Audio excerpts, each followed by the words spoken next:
Dans cet épisode, nous allons voir le showdown du Benbell Clash GT, voyant s'affronter les codex Adeptus Mechanicus et Eldari Craftworld. Cela fait un très long moment que nous n'avons pas vu la liste Adeptus Mechanicus atteindre un top. Sûrement merci à tous les nouveaux documents de ce début d'année avec Ark of Omen. Regardons la liste. Pour commencer, nous sommes en Lucius, offrant à l'armée une résilience accrue contre les armes à dégâts 1, tout en améliorant la sauvegarde d'un point. Et vous augmentez aussi la portée de vos armes de tir de 3 pouces. En QG, nous avons un Skitari Marshal permettant d'ignorer l'effet dépréciation d'une doctrine impérative active sur une unité Skitari à 9 pouces ou n'importe où sur le champ de bataille et l'unité possède le mot Data Tether. Autant vous dire que toutes les unités en ayant besoin auront l'équipement leur fournissant ce bonus. C'est le seigneur de guerre de l'armée. Il a pour trait Firepoint Telemetry Cache, bénéficiant du couvert léger à une unité Skitari base à 9 pouces ou n'importe où sur le champ de bataille si elle a le mot-clé Data Tether. Et si l'unité est infanterie en plus et se trouvant dans un élément de terrain, alors elle reçoit un bonus supplémentaire d'un point à sa sauvegarde. C'est une excellente combinaison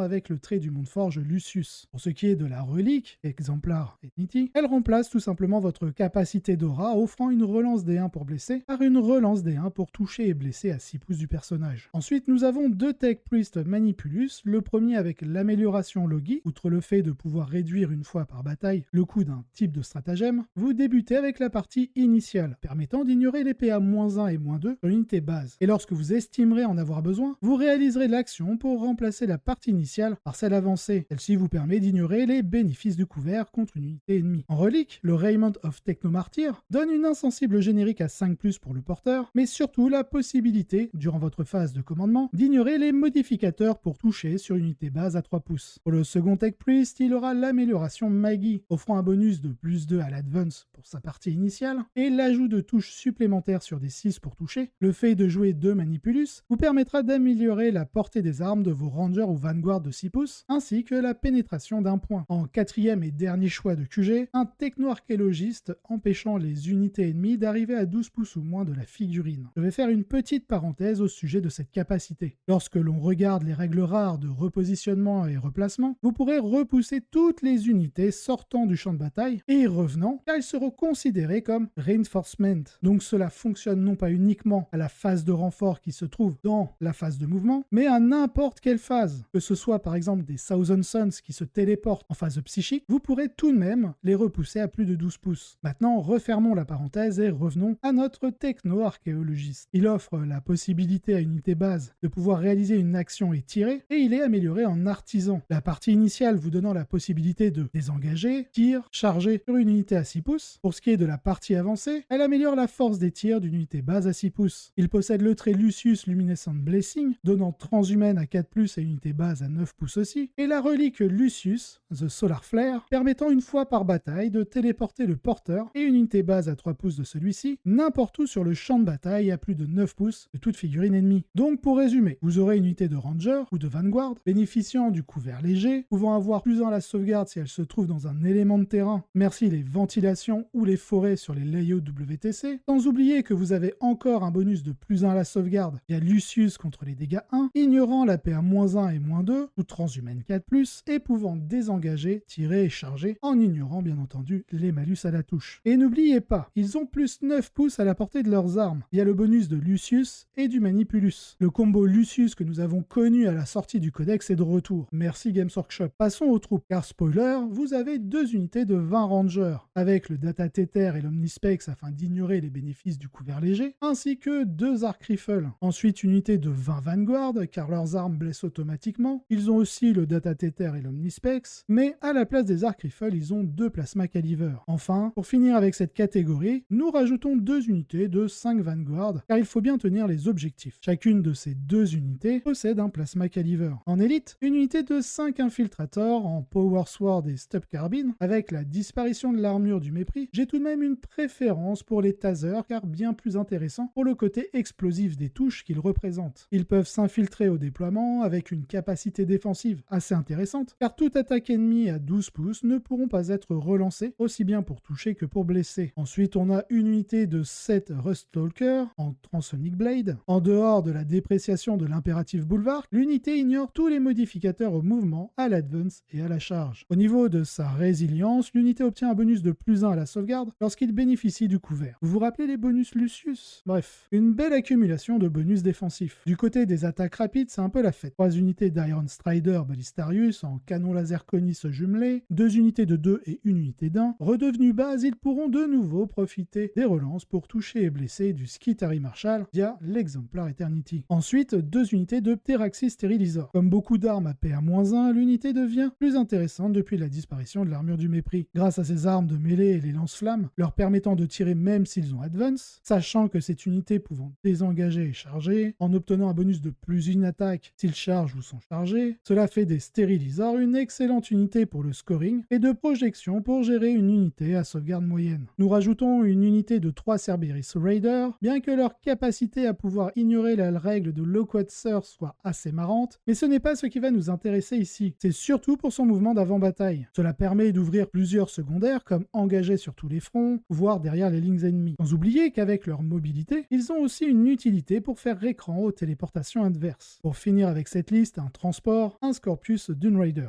Passons maintenant à la liste Craftworld. Elle se base sur une construction Hail of Doom, comme nous en avions parlé dans l'épisode Faction Focus. Pour les intéressés, je vous mets le lien en description. Commençons par les unités no slot. Nous avons 2 unités de Warlock Skyrunner. La première unité est composée d'un seul Warlock personnage, avec le pouvoir Conceal Reveal, permettant de donner le couvert léger à une unité amie, ou celui d'ignorer celui d'une unité ennemie. La seconde unité est composée de 3 Warlocks, leur permettant du coup de connaître 2 pouvoirs. Le premier, Protect and Jinx, permettant d'améliorer d'1 point la sauvegarde d'une unité amie ou de réduire celle d'une unité ennemie. Pour ce qui est du second pouvoir, nous avons Quick and Restrain, permettant de réaliser un mouvement normal, une advance ou un désengagement supplémentaire. Le pouvoir est souvent combiné à un farceur Skyrunner afin de lui permettre de bouger une première fois, réaliser potentiellement une action psychique, puis de bouger une seconde fois afin de se repositionner dans un endroit beaucoup plus sûr. Pour ce qui est du deuxième effet, le Restrain, il vous permettra de diviser par 2 le mouvement d'une unité ennemie et de l'empêcher de lancer une action. En QG, nous retrouvons Baharroth. En plus d'une grande résilience va Favored of Khaine, ce qui est le cas de tous les seigneurs Phoenix, donc ce sera la même chose pour Karandras que nous verrons juste après. Grâce à Cloud Strider, au moment où il consolide, ou alors lorsqu'il battle focus, il peut se téléporter n'importe où sur le champ de bataille à 9 pouces de toute figurine ennemie. Un excellent apport dans toutes les listes Craftworld, car en tant que guerrier aspect, il peut facilement vous valider Wrath of Khaine. Grâce à ses armes et sa mobilité, vous pourrez facilement détruire une unité en phase de tir, une autre en phase de combat, pour ensuite vous téléporter ailleurs au moment de consolider. Oui, il est aussi pénible qu'un moustique en pleine nuit caniculaire. En second choix, nous avons Karandras, dont on parlait tout à l'heure, un autre copain seigneur Phoenix. Avec la capacité de générer 2 blessures mortelles sur des 6 non modifiés pour blesser, c'est pratique lorsqu'on a une arme qui double le nombre de ses attaques. De plus, il ajoute des touches supplémentaires sur des 6 non modifiés pour toucher, mais ces touches ne pourront pas générer de blessures mortelles supplémentaires. Il faudra donc penser à bien séparer vos touches ajoutées de cette manière, pour éviter de les mélanger avec les touches traditionnelles. Bref, vous l'aurez compris, c'est un personnage générant une grande saturation d'attaque et de blessures mortelles. Ensuite, nous avons un farcir, et comme tous les types de farcir, vous pourrez relancer un dé de destin lorsque vous les générez. Vous ignorez les périls du war, nous avons Fateful Divergence, afin de gagner un point de commandement, et Guide, pour offrir une relance pour toucher à une unité base ou personnage. Enfin, en quatrième choix, nous avons un farcir Skyrunner. En plus des capacités de son confrère à pied, il peut advance automatiquement de 6 pouces, comme la plupart des motojets. Il a le trait Mark of the Incomparable Hunter, qui se combine parfaitement avec la relique du Kurnus Bow, afin de générer une grande quantité de blessures mortelles en fonction de vos dés de destin. Car lorsque vous touchez sur un 6 non modifié en Hail of Doom, vous blessez automatiquement et cette blessure est considérée comme un 6 non modifié. Votre trait vous permet d'infliger une blessure mortelle lorsque vous blessez sur un 6 non modifié. La relique est une arme shuriken, donc elle fonctionne avec Hail of Doom. Vous effectuerez donc les 3 tirs de la relique. De plus, quand vous blessez votre cible, elle subit une blessure mortelle. Donc si vous avez 3 dés du destin pour toucher, cela vous permettra de faire 3 touches automatiques sur un 6 non modifié. Ils blesseront automatiquement sur un 6 non modifié. Donc vous allez générer de base 3 blessures mortelles via votre trait, mais aussi 3 blessures mortelles via votre relique, pour un total pour le moment de 6. Il serait possible de faire plus avec le stratagème Blade Storm en générant des touches supplémentaires. Si les planètes s'alignent, vous pourriez monter à 12 blessures mortelles. Mais cela implique d'avoir des dés de destin pour blesser, et vu que vous ne gardez que 4 dés maximum, cela signifie qu'il vous reste qu'un dé utilisable. Et que, du coup, vous n'avez rien d'autre pour fiabiliser charge, une advance, un pouvoir psychique ou une sauvegarde. Du côté des pouvoirs psychiques, nous avons Doom, afin de maudire une unité ennemie, ce qui permettra aux unités de votre armée, ciblant cette unité ennemie maudite, de pouvoir relancer les jets pour blesser. Il a aussi Exécutionneur, qui infligera des 3 blessures mortelles, et si une figurine de l'unité est détruite suite à ces mortelles-ci, alors vous infligerez des 3 blessures mortelles supplémentaires. Finalement, en impliquant 3 dés de destin pour toucher, un autre pour blesser, que vous fassiez 6 6 sur vos jets pour blesser avec les 2 dés de touche supplémentaires que vous avez générés via Bladestorm, les 6 mortels d'exécutionneur maximum et les 3 mortels si vous ajoutez un smite, vous pourriez infliger jusqu'à 21 blessures mortelles pour la totalité de votre dé de destin pour un point de commandement ainsi qu'un beau jet pour blesser. Oui, c'est utopique, cela n'arrivera pas régulièrement, et déjà ça vous arrive une fois, c'est pas mal, donc calmez-vous tout de suite.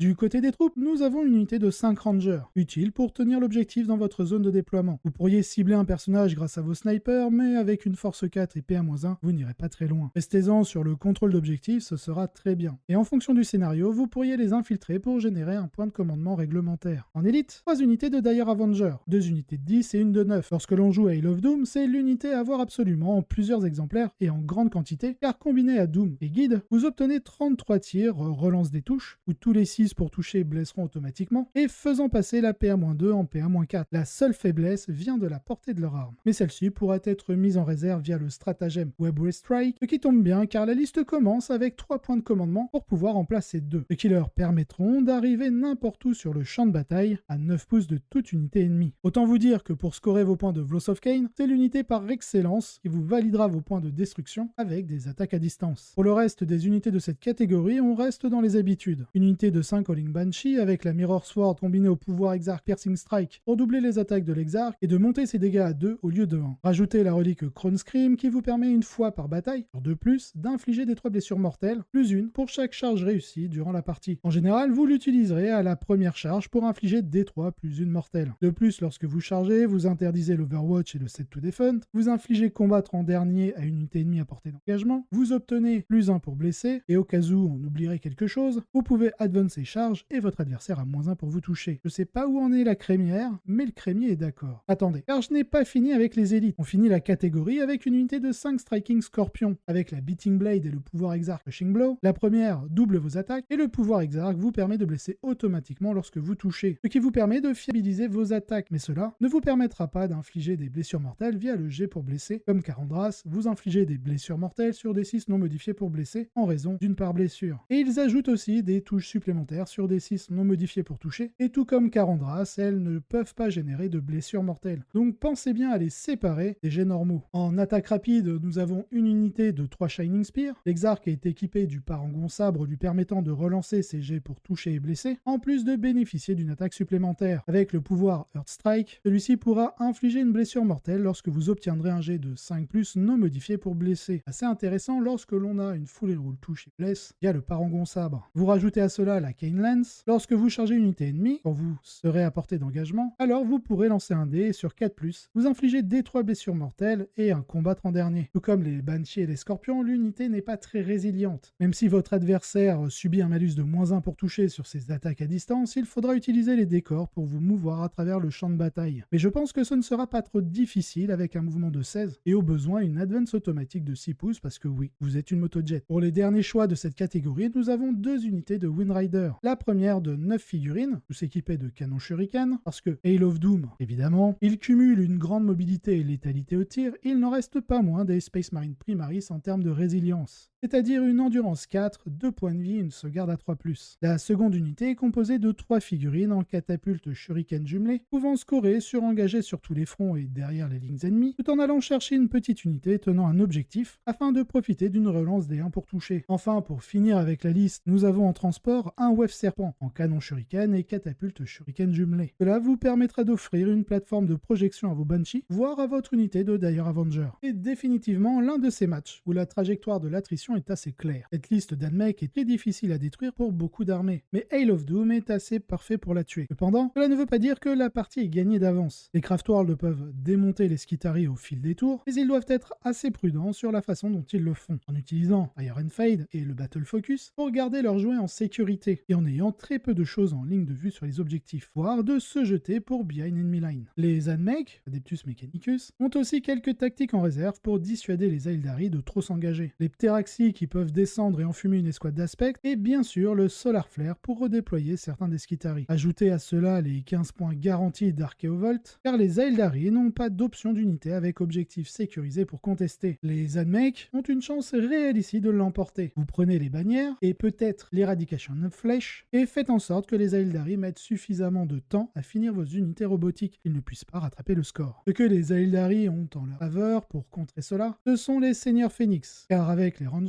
ils sont vos seuls outils d'objectifs sécurisés afin de contester les marqueurs champ de bataille. Très puissant dans cette partie, le scénario conversion récompense le plan qu'ils veulent déjà jouer, les aidant à maintenir la pression, et le fait que le troisième choix de secondaire des Admech risque d'être un peu terne. Cette armée renonce techniquement à l'assassinat, mais cela n'arrivera pas pour le Mechanicus ici, à moins qu'il n'y ait une sérieuse explosion des unités Admech vous permettant d'atteindre les leurs. Il y a suffisamment de facteurs qui limitent l'avance que peuvent prendre les Admech pour donner au camp du Craftworld une bonne chance de victoire. Même si la marge d'erreur est très faible, si vous vous faites éliminer par un seul des redéploiements ou des tours de réserve des Admech, il ne restera peut-être plus assez de ressources au Craftworld pour remporter la partie. Le résultat suggère que les deux joueurs se sont rendus coup pour coup, avec une partie très serrée, mais les Craftworld l'ont emporté 12 à 8. Et puisque c'est un score WTC, cela signifie qu'il y a un différentiel entre 11 et 15 points de victoire. Hail of Doom revient sur le devant de la scène, profitant pleinement de la générosité des règles de construction de liste Dark of Omen, et étant particulièrement bien placé pour anéantir toutes les armées de Horde qui se présentent, comme l'a prouvé la finale. Le départ de l'armure de mépris rend également les pièces de trade, donc d'échange de l'armée, un peu plus fiables dans de nouveaux maps, et ainsi une construction très solide. La semaine pour les Craftworld a été excellente dans l'ensemble, car d'autres listes du même type ont remporté quelques tournois, et cette victoire en particulier marque un retour en grande pompe de la faction. Passons au Best of the Rest. En deuxième place, nous avons Ares Luthi en Creation of Bill, troisième place Stéphane Earl en Adeptus Mechanicus, et enfin en quatrième place, nous avons Pascal Aberstro en Dark Angel.